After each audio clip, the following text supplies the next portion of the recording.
Je pense que ce que l'on peut dire, c'est que nous avons mis en œuvre une série de mesures participant au maintien d'une prise en charge de qualité pour nos patients, nos résidents, nos enfants, dans des conditions les plus favorables possibles de collaboration pour les institutions.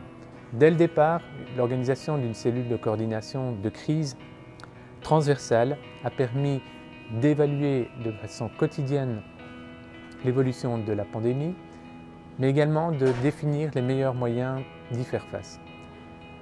Ça nous a permis de renforcer la solidité de nos acquis et je pense que ce que l'on peut tirer également comme enseignement positif, c'est tout le chemin que l'on a parcouru depuis le début de la fusion en 2016 et cette rigueur, cette exigence nous ont permis d'être relativement confortables dans la gestion de cette pandémie.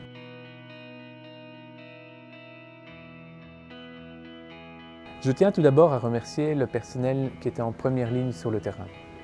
Mais il ne faut pas oublier le reste du personnel, ceux qui étaient au chômage temporaire, en télétravail, en maladie ou en quarantaine. Chacun, à son niveau, a tenu un rôle et un rôle important et donc, pour moi, vous êtes tous les héros du quotidien. Vous avez été ambassadeurs des valeurs de notre institution. La solidarité et l'humanité ont prévalu lors de cette crise, que ce soit en intrasite, mais également entre les hôpitaux et le réseau intégré de soins et de services, nos crèches et nos maisons de repos. Il est bon de constater que la confiance a été renforcée entre les hôpitaux du réseau hospitalier namurois.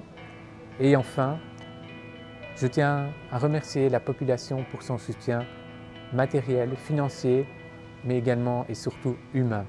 Merci à tous ces donateurs qui nous ont grandement aidés.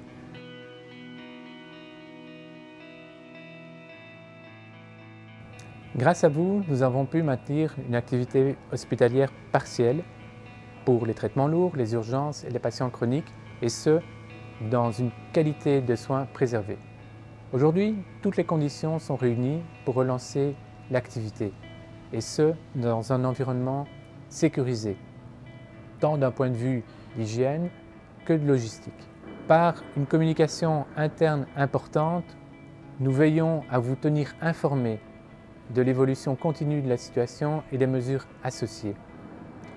Il est important que vous soyez des vecteurs d'exemplarité pour nos patients, nos résidents, nos enfants et de respecter les consignes.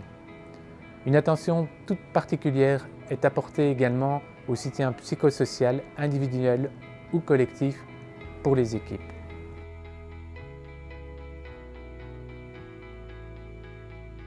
Nous devons appréhender l'avenir avec confiance. Néanmoins, les directives officielles nous enjoignent de maintenir une capacité d'accueil des patients Covid-19 et cela entraîne un certain nombre de limitations dans la reprise des activités. Cette reprise d'activité va se faire de façon graduelle. Elle devra également s'inscrire dans le cadre du projet d'entreprise Odyssée. Nous sommes là pour vous épauler, nous sommes là pour travailler ensemble. La solidarité dont nous avons fait preuve au cours des dernières semaines doit être renforcée. Ensemble, nous sommes plus forts.